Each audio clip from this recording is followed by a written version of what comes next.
Okay, now we are going to talk about chapter 5, which is inflammation and healing. So the first thing we need to understand are what our body's natural defenses are.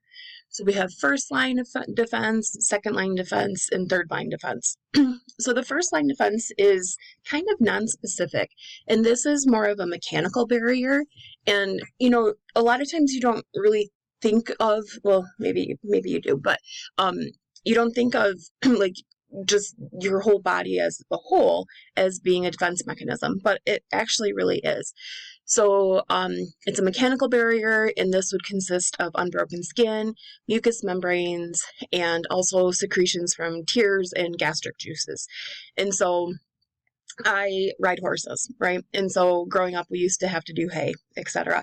And I know that after doing hay or after playing in the dirt or whatever, you blow your nose and you look at it and it's just like black, right? It's because the mucous membranes in there, they're going to be trapping a whole bunch of that dirt and debris so that it doesn't get into your respiratory tract.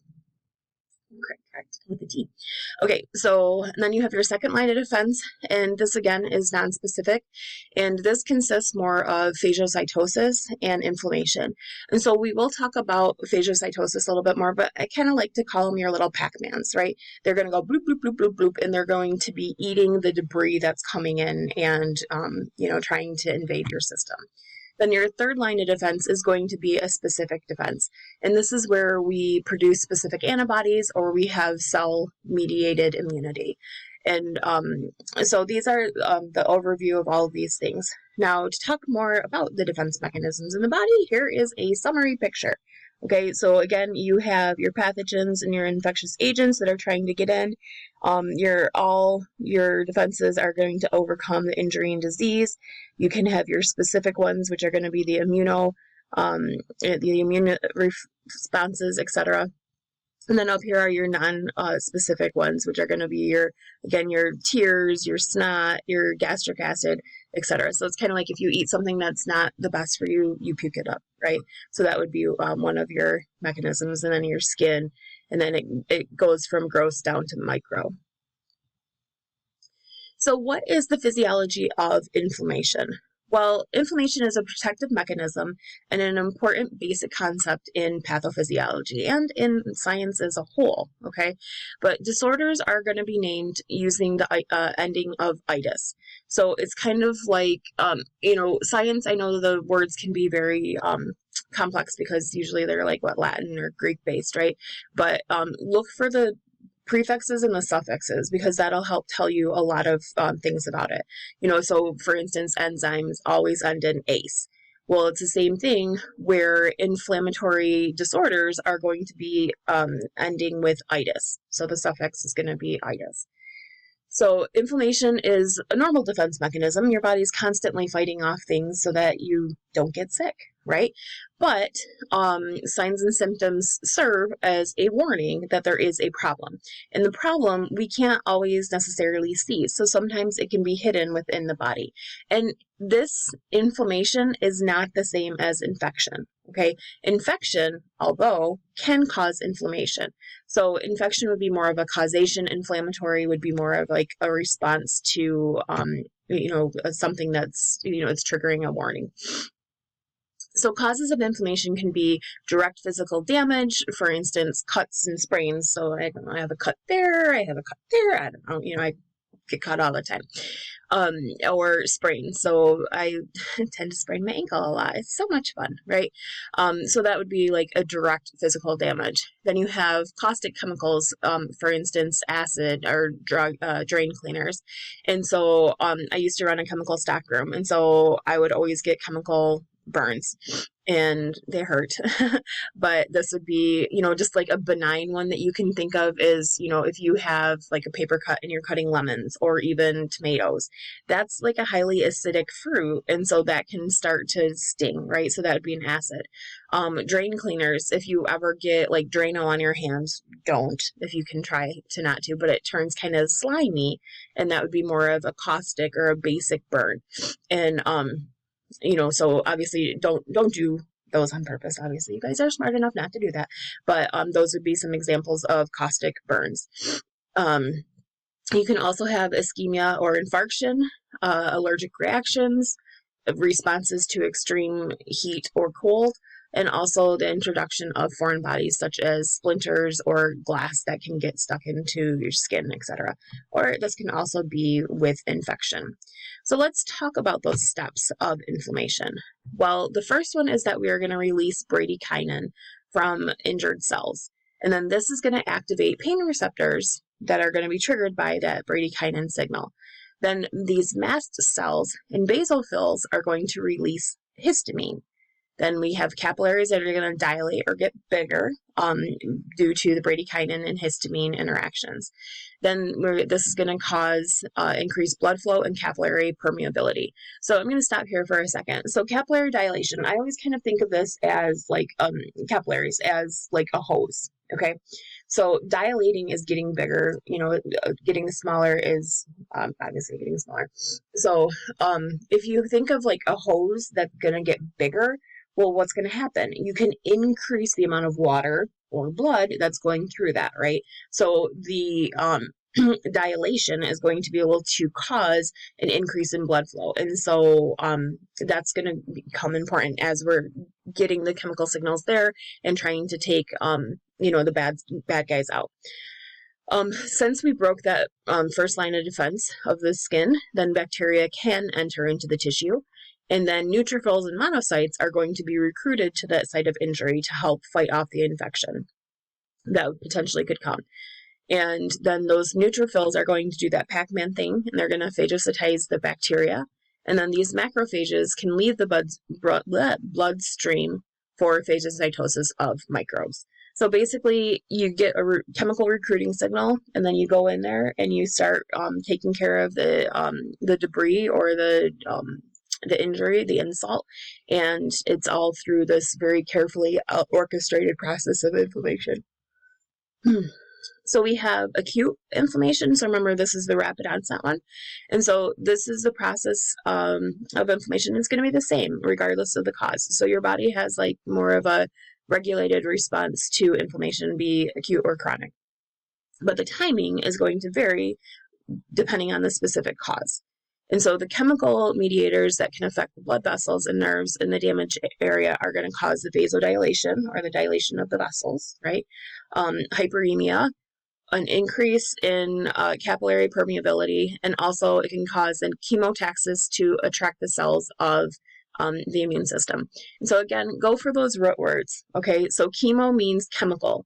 Taxis is kind of like a taxi, right? It's moving things. So this is a chemical signal to bring cells of the immune system to the site of injury or the inflammation. Okay, so again, look for any word that can help you figure out what the actual name of what the meaning of the word is. Okay, so here is a nice little summary table for the chemical mediators and the inflammatory responses. So again, you have the chemical, which would be, for instance, histamine. The source, it comes from mast cell granules.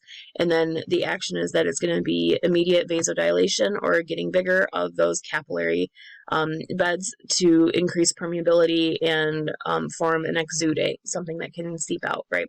So this is a great little summary table. If you like flashcards, this would be a fantastic one. You put chemical histamine on the front, then on the back, do source and action so that you can, keep quizzing yourself on those. With local effects of inflammation, you can have redness and warmth, and this is going to, again, be caused by that vasodilation, which is the increased blood flow to that damaged area. You can have swelling, which is formerly called edema, and this is where you have a shift of the protein and the fluid into the interstitial space. So interstitial is the space between cells, right? So interstitial is between cells. And then you can also have the pain, and this would be from increased pressures on fluids of the nerves, and this can cause a release of chemical mediators, for instance, those bradykinins. And so, I think they're nociceptors, right, are going to be the pain receptors. And so what happens is, if you think about, for instance, I studied hydrocephalus, right? So if you have too much CSF, cerebrospinal fluid in your brain, and it ends up compressing up against your brain tissue, and that's going to cause a really big headache. So it's kind of like the same thing. You get too much fluid in a constricted space, what's going to happen? It's going to push up against the tissue to try to make space for that fluid, and that pressure is going to cause, some of that pain. And then this can lead to a loss of function. Not always, but it may. And then you can develop this loss of function if the cells lack nutrients, and edema may interfere with movement. So again, say that I slam my finger in the door and it gets really, really big. I'm not going to be able to necessarily move it like this, right? So things like that. So you can have a loss of function. All right, so this here is an example of iridibolus, and this is figure 5.3 in your textbook. And so this is the iridibolus of the face that's caused by streptococcus. And so you can see that you have this swelling here, etc. And so this is really closely related to cellulitis, but the cellulitis is going to be just at the surface level, where the iridibolus is going to go down into the actual I'm sorry, I reversed that. Good Lord. All right, so this is an example of iridibolus, and this is where you're going to have some of that superficial swelling in the facial area in this example. So some people like to compare iridibolus and cellulitis because they're both common infections of the skin, where iridibolus is a superficial infection, and this is going to just affect the upper layers of the skin. Cellulitis is going to be affecting the deeper tissues. So moving on to exudate. Well, this would be the serous. The one example of it would be the serous exudate. And this is going to be where you have watery, consistent primary fluids, some proteins, as well as some blood cells that are going to be in that exudate. You have fibrinous, and this is where you have a thick, sticky, and high cell and fibrin content in that actual exudate. You can also have purulent exudate, and this is where you have thick yellow-green, and this contains more leukocytes, cell debris, as well as microorganisms. And an example of this could be like an abscess. And then an abscess is a large pocket of purulent exudate in solid tissue. You can also have hemorrhagic exudate, and this is present when blood vessels are damaged, hence the hemorrhagic. So you have some systemic effects of inflammation. And this could be a mild fever, which is pyrexia, and this would be a common in inflammation if it is extensive, and these can release the pyrogens.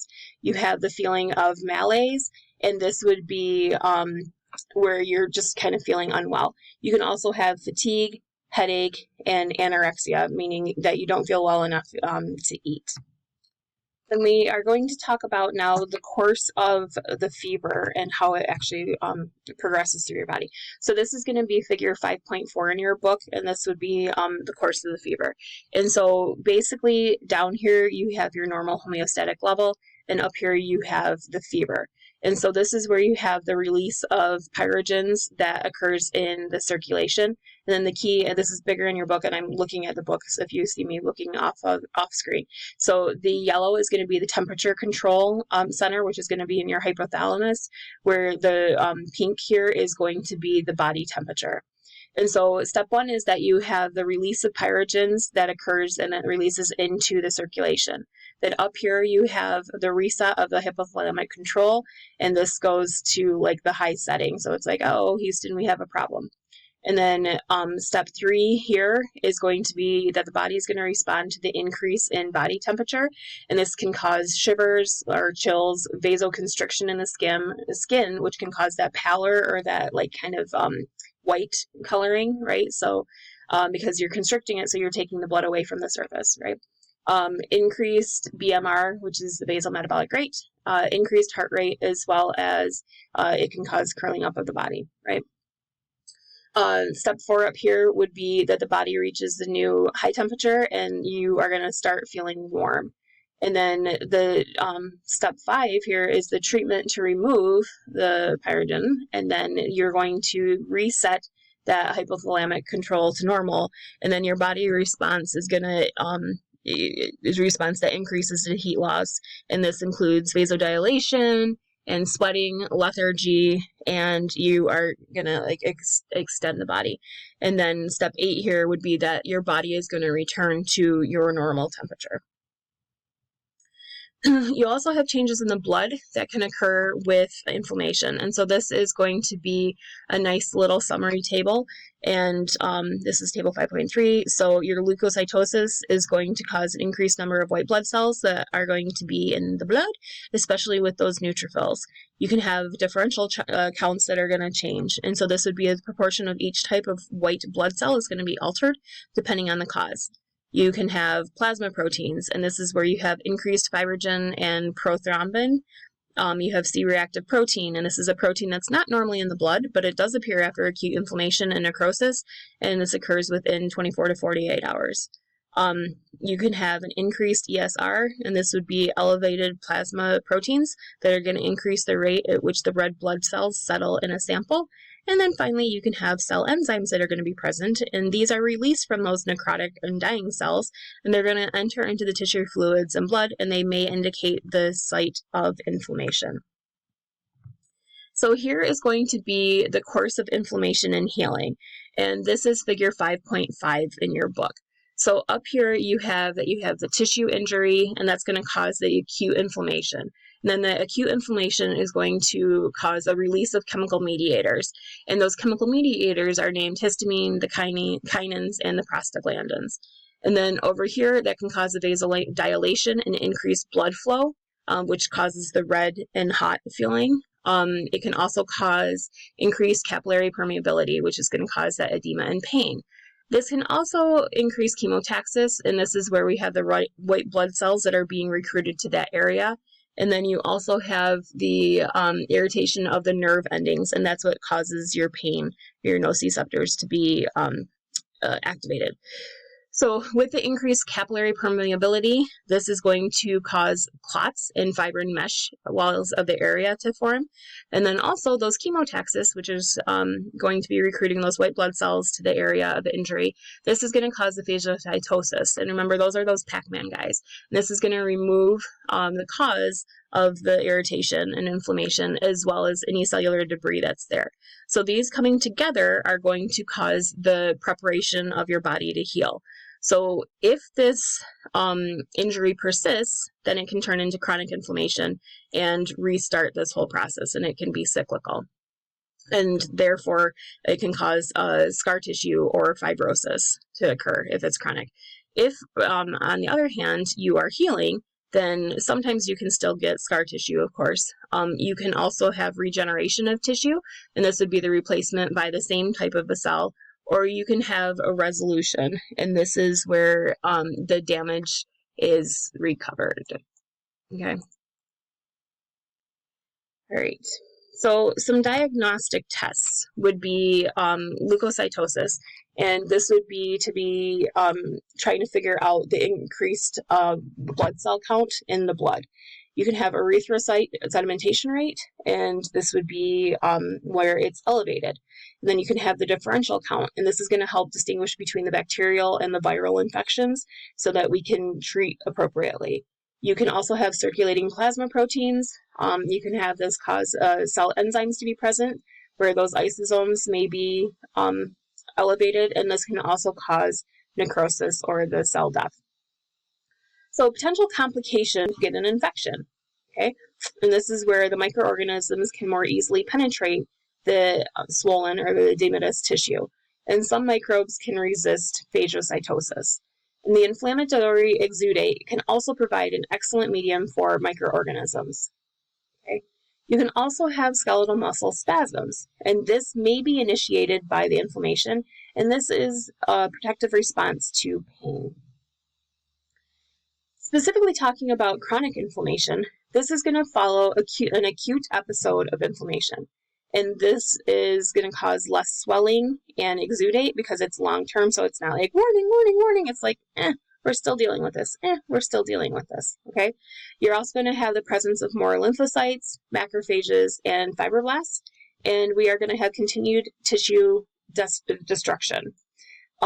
Because of this, we can, the chronic inflammation, we can have it cause more fibrous scar tissue, and then we can also have a granuloma that can develop around that foreign object.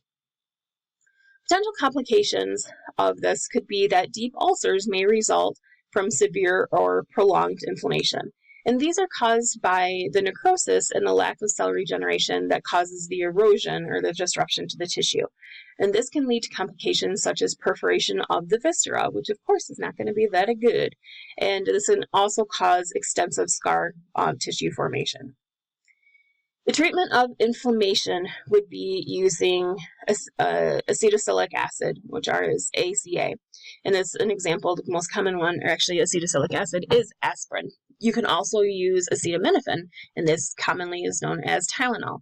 You can also use NSAIDs, and these are your non-steroidal anti-inflammatory drugs. An example of this one would be ibuprofen. And finally, you can use glucocorticoids, which are going to be those corticosteroids. Okay, so these are all ways in order to that you can treat. Okay, so an example of the summary table here is table 5.4, and this is a great little thing again to make flashcards if you want to, because it tells you what category it belongs in and the action that it's going to be targeting. Okay, so this again is going to be table 5.4, and it's a comparison of drugs. So what specifically do these glucocorticoids do? Well, how do they affect as an anti-inflammatory? Well, basically what they're going to do is they're going to decrease the capillary permeability. And because of this, this is going to have an enhanced effectiveness of epinephrine and norepinephrine, so we can respond more efficiently. We can also have the reduced numbers of leukotrienes and mast cells, and we can reduce the immune response. But along with the good, we have some bad. So what are some adverse effects of glucocorticoids? Well, it can cause atrophy of the lymphoid tissue, which can then therefore cause reduced hemipoiesis. Sorry, my brain is not functioning right now. And this would cause an increased risk of infection. You can also have catabolic effects. Now, to remember catabolic versus anabolic, I say I have a cat named Sophie. She likes to break things. So catabolic reactions are going to be those that are breaking down. Where anabolic, think of anabolic steroids back in the 80s and 90s when people used to use them to bulk up. Okay, so when it's talking about a catabolic reaction, it's going to be talking about a breaking down reaction. So glucocorticoids can cause catabolic effects, which would include the increased tissue breakdown and decreased protein synthesis. The glucocorticoids can also cause delayed healing, delayed growth in children, and retention of sodium in water, as well as increased gluconeogenesis. Gluconeogenesis, if you break it down to those root words, are sugar, new, create. So this can cause us to create new sugars in our blood. Well, if we create new sugars and they're flying around in our blood and we don't have the correct GLUT4 transporters and insulin to regulate that, then that can potentially cause some sugar diabetic problems. So how do we treat injuries in general? The common response is to use the RICE therapy. So R stands for rest, the I stands for ice, the C stands for compression, and the E stands for elevation. Okay, so think of, I twist my ankle. What am I going to do? I'm not going to want to walk on it. I'm going to want to put it on like a couch potato, pillow, right, to elevate it. I'm going to put ice on it, and I also can sometimes wrap it, right, to compress it so that it will limit the swelling. So what about types of healing? Well, we have resolution, and this is where you have minimal tissue damage. You can also have regeneration, and this is where you have damaged tissue that's going to be replaced within the cells that are functional.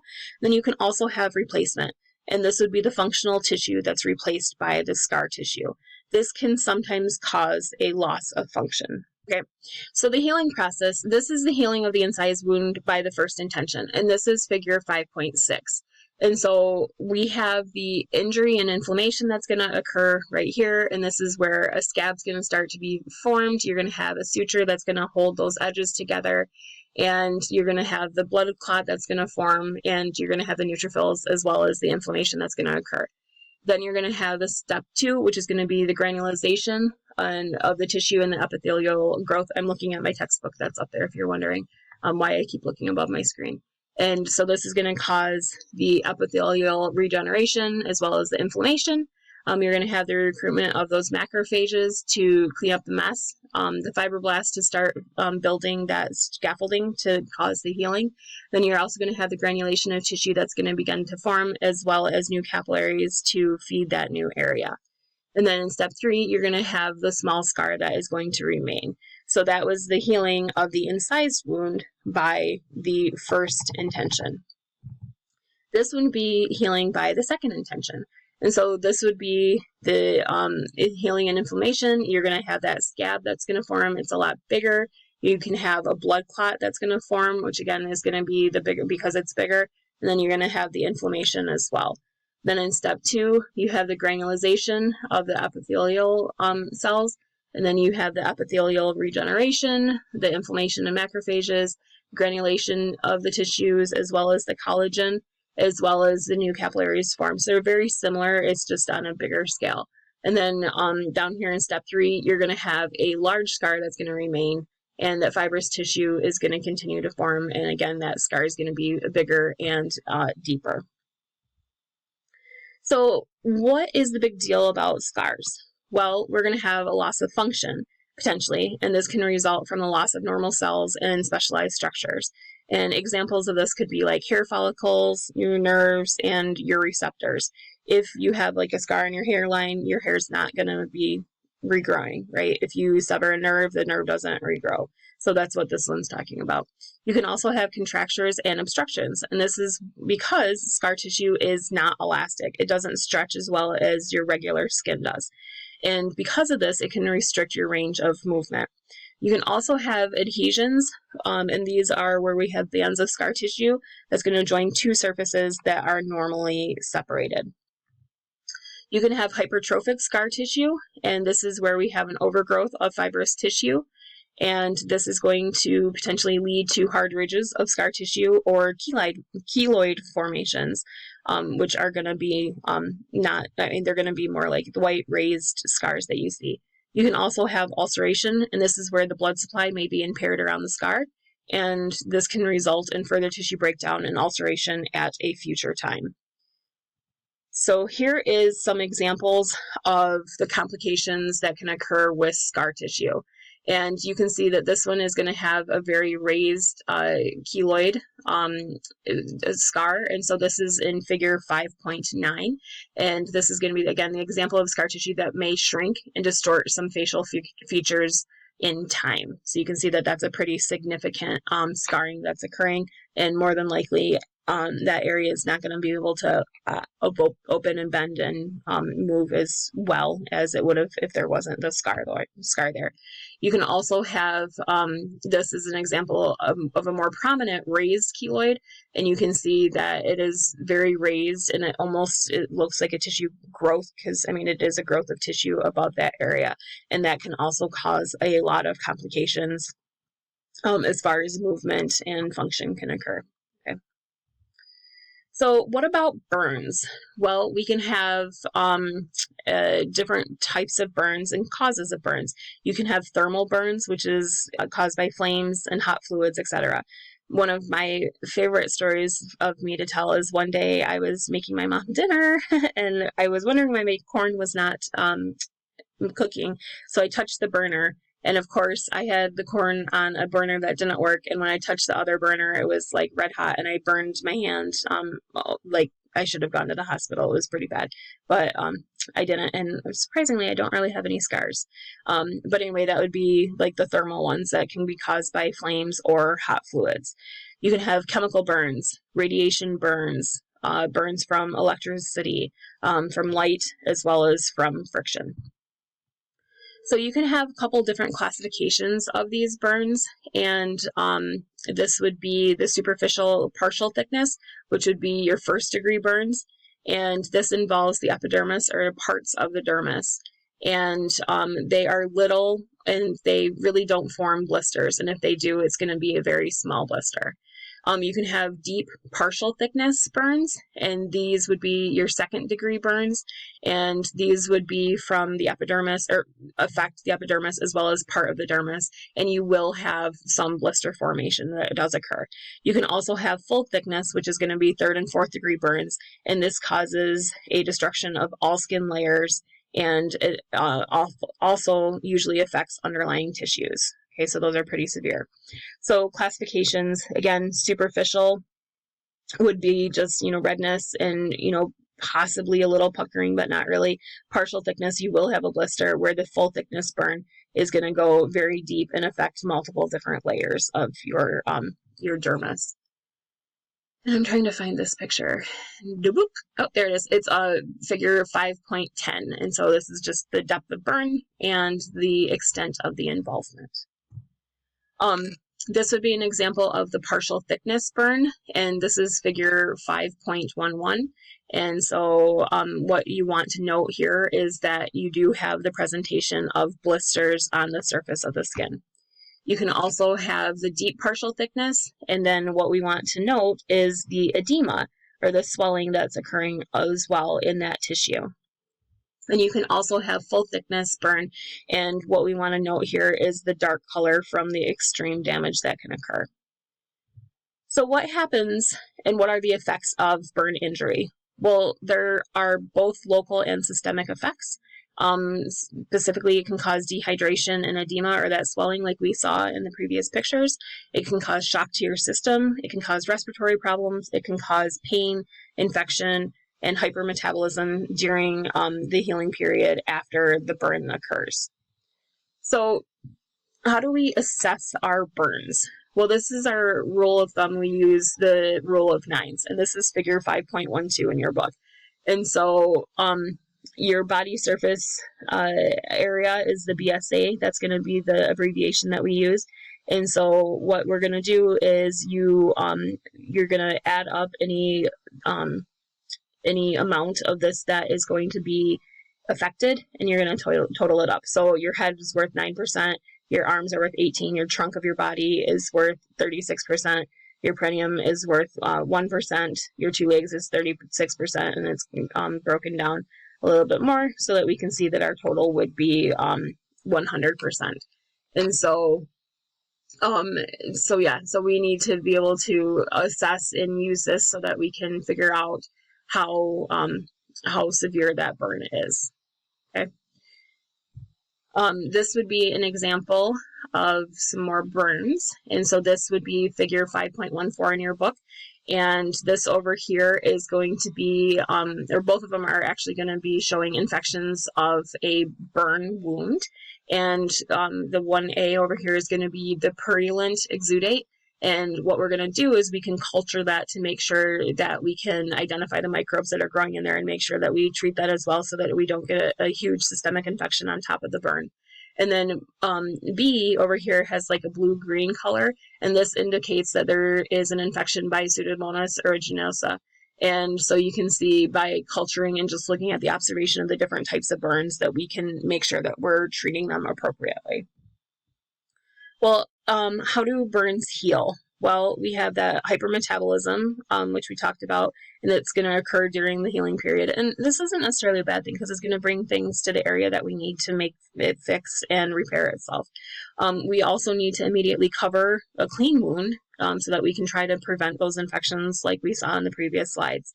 The scar tissue will develop even with skin grafting because it is a very scarable tissue, right? A scarable surface. I mean, it's a living thing, so scars do form, right? And so skin grafting, you're taking parts of your skin and putting it on there so it doesn't reject it, but it's still going to have your margins, and it's going to be different skin, so it's going to be transplanted. So what we're going to be doing is using physiotherapy as well as occupational therapy to make sure that we can maintain motility and reduce the amount of scar tissue, etc. And if we do have restrictive scar tissue, then we may need to have surgery to release that restrictive scar tissue so that we can move even more. All right, thanks guys.